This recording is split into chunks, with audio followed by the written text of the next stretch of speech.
आपके दिमाग में कई बार ये सवाल आया होगा, मानव रक्त ह्यूमन ब्लड हमेशा रेड कलर में ही क्यों दिखाई देता है। आइए जानते हैं इसके पीछे का कारण। ह्यूमन ब्लड के अंदर मेजरली दो कंपोनेंट्स पाए जाते हैं, एक होता है प्लाज्मा, दूसरा होता है ब्लड सेल्स या ब्लड कार्पसेल्स जिनको कहा जाता है। इन सेल्स में भी हमें तीन टाइप की सेल्स मिलती है, आरबीसी, डब्ल्यूबीसी एंड प्लेटलेट्स। जो आरबीसी होती है, आरबीसी के अंदर एक स्पेशल पिगमेंट पाया जाता है, रेस्पिरेटरी पिगमेंट जिसको हम कहते हैं, प्रोटीनेशियस नेचर का होता है हीमोग्लोबिन। इस हीमोग्लोबिन के अंदर प्रेजेंट होता है आयरन।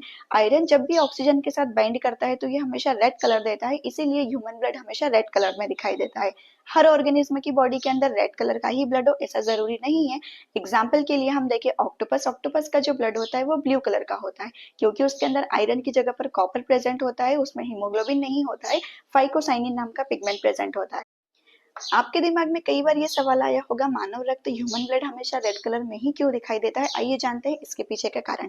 ह्यूमन ब्लड के अंदर मेजरली दो कंपोनेंट्स पाए जाते हैं, एक होता है प्लाज्मा, दूसरा होता है ब्लड सेल्स या ब्लड कार्पसेल्स जिनको कहा जाता है। इन सेल्स में भी हमें तीन टाइप की सेल्स मिलती है, आरबीसी, डब्ल्यूबीसी एंड प्लेटलेट्स। जो आरबीसी होती है, आरबीसी के अंदर एक स्पेशल पिगमेंट पाया जाता है, रेस्पिरेटरी पिगमेंट जिसको हम कहते हैं, प्रोटीनेशियस नेचर का होता है हीमोग्लोबिन। इस हीमोग्लोबिन के अंदर प्रेजेंट होता है आयरन।